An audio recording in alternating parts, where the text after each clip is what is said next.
ঘাট দলং উন্নয়নৰ কথা বিটিসিক আগুৱাই নিব পাৰি ল'ৰা ছোৱালীক চাকৰি দিব পাৰি নিবনুৱাক সংস্থাপন দিব পাৰি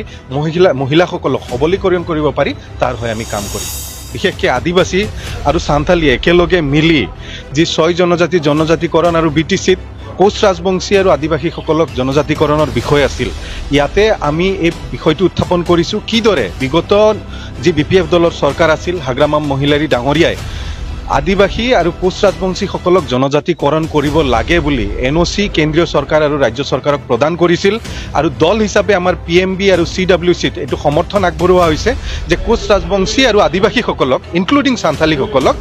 জনজাতিকৰণৰ যি জনজাতি হিচাপে মৰ্যাদা প্ৰদান কৰিব লাগে বুলি আমাৰ সমৰ্থন আছে কিন্তু প্ৰমোদ বড়ো ডাঙৰীয়াই স্পষ্টভাৱে কৈছিল যে জনজাতিকৰণত কোচ ৰাজবংশী আৰু আদিবাসীসকলক সান্থালীসকলক জনজাতি প্ৰদান কৰিব নালাগে বুলি তেওঁ দাবী উত্থাপন কৰিছিল আৰু আজিৰ তাৰিখত তেওঁৰ স্থিতি হেয়াই গতিকে প্ৰমোদ বড়ো ডাঙৰীয়াই এহাতে আদিবাসীসকলৰ বিৰুদ্ধে আছে আৰু বিপিএফ দল আৰু হাগ্ৰামা মহিলাৰী ডাঙৰীয়া আদিবাসীসকলৰ সমৰ্থনত আছে আৰু এটা মই প্ৰমাণ আপোনালোকক দিব খুজো 2020 চনত যিটো নিৰ্বাচন হৈছিল প্ৰমোদ বড়ো ডাঙৰীয়াই ইউপিপিএল দলে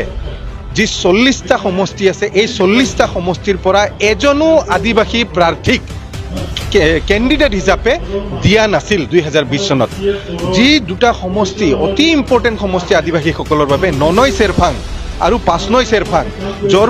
জৰ পৰা বিপিএফ দলৰ এমচিএলএ হৈছিল পাঁচনৈ চেৰফাং সমষ্টিৰ পৰা বিপিএফ দলৰ ইএম হৈছিল কিন্তু ইউপিপিএল দলে এই দুইটা সমষ্টিৰ পৰাও আদিবাসী প্ৰাৰ্থীক প্ৰাৰ্থিত্ব প্ৰদান কৰা নাছিল তো ইউপিপিএল দলৰ চৰিত্ৰ এইটো প্ৰমোদ বড়োৰ চৰিত্ৰ এইটো তেওঁ সম্পূৰ্ণৰূপে আদিবাসী বিৰোধী তেওঁ জনজাতিকৰণ হোৱাটো তেওঁ নিবিচাৰে আজি 5 বছৰ হৈ গল এতিয়া প্ৰমোদ বড়ো ডাঙৰীয়াই মিডিয়াৰ আগত আহি তেওঁৰ হয় মাত মাতা কোনো মানুহ নাই যি দুই এজনে মাতে তেওঁলোকৰ গ্ৰহণযোগ্যতা নাই গতিকে প্ৰমোদ বড়ো ডাঙৰীয়াই আজি তেওঁ মাত মাতিব নোৱাৰে তেওঁৰ লগত কোনো সংগ নাই তেওঁ আহি হাঁহি মাৰে তেওঁ হাঁহিতে তেওঁৰ বিফলতা সম্পূৰ্ণৰূপে প্ৰদৰ্শিত হয় যোৱা 5 বছৰত তেওঁ কি কাম কৰিলে তেওঁ না হিচাপ দিব পাৰিব না তেওঁ বিটিআৰ এগ্ৰিমেণ্টত কি দফা সফলভাৱে সমাপন কৰা হল তাৰ হিচাপ দিব পাৰিব তেওঁ আজিৰ তাৰিখত একো হিচাপ দিব নোৱাৰে ক'ত গ'ল সুইজাৰলেণ্ড বনোৱাৰ কথা ক'ত গ'ল ঘৰে ঘৰে চাকৰি দিয়াৰ কথা ক'ত গ'ল মহিলা আত্মসহায়ক গোটক 75,000 কে টকা দিয়াৰ কথা ক'ত গ'ল ৰাস্তা ঘাট দলং উন্নয়নৰ কথা তেওঁ একো এটা কাম কৰিব নোৱাৰিলে কলেজ প্ৰভিন্সিয়েলাইজ কৰিব নোৱাৰিলে আজি চাওক তেওঁ খালি চাকৰিৰ এডভাৰটাইজ দিয়ে কেইদিনমান আগতে এটা চাকৰিৰ এডভাৰটাইজ দিছিল 4th গ্ৰেড আৰু 3rd গ্ৰেডৰ অফলাইন দৰখাস্ত তেওঁলোকে লৈছিল আজিৰ তাৰিখত হেয়া চাকৰি তেওঁলোকে দিব পৰা নাই শুনিছো তেওঁলোকে বোলে এনেকৈ চাকৰি দিব চাকৰিবিলাক অলৰেডি বিক্ৰী হৈ গল বুলি শুনিছো প্ৰমোদ বড়ো ডাঙৰীয়াক মই হকিয়াই দিব খুজো তেওঁ যদি কোনো ধৰণৰ ট্ৰেন্সপাৰেন্সি নাৰাখাকে সেই 3rd গ্ৰেড আৰু 4th গ্ৰেডৰ চাকৰি দিয়ে এটা চাকৰি আমি খাম যদি দুৰ্নীতি কৰি ঘুষ খায় এই 3rd গ্ৰেড আৰু 4th গ্ৰেডৰ চাকৰি দিয়ে এটা চাকৰি আমি খাম আৰু যি এই ৰিসেন্ট এডভাৰটাইজমেন্ট ওলাইছে 420টা এই ইয়াৰো যি এপ্লিকেশন হে এতিয়া কেনেকে কিমান কিটা এপ্লিকেশন তে অলৰেডি লৈছে কিন্তু এটাও এপইন্টমেন্ট দিব পৰা নাই কেনেকে এপইন্টমেন্ট দিব কাৰণ বিটিসিৰ ফাইনান্সিয়াল ষ্টেটাস একদম শেষ কৰি দিছে প্ৰমোদ বড়ো ডাঙৰীয়া আজিৰ তাৰিখত বালু পাথৰৰ দাম কিমান বাঢ়ি গল সব কোৱেৰিবিলাক বন্ধ হৈ আছে এনেকুৱা এটা অৱস্থা আৰু প্ৰমোদ বড়ো ডাঙৰীয়াই অলৰেডি 5টা ফাইনান্সিয়াল ইয়াৰ কমপ্লিট কৰিলে মানে 5টা ফাইনান্সিয়াল ইয়াৰত তেওঁ প্ৰায় 4,000 কোটি টকা তেওঁ খৰচ কৰিলে তেওঁ এই 4,000 কোটি টকাৰ হিচাপ দিব পাৰিব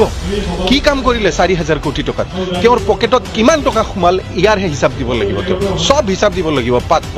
এই 5 বছৰত যি 4,000 কোটিতকে বেছি প্ৰমোদ বড়ো ডাঙৰীয়া খৰচ কৰিলে ইয়াৰ হিচাপ দিব লাগিব 5টা বছৰ শেষ হল এতিয়া যি পইচা আহিব এটো 6 নম্বৰ ফাইনান্সিয়াল ইয়াৰৰ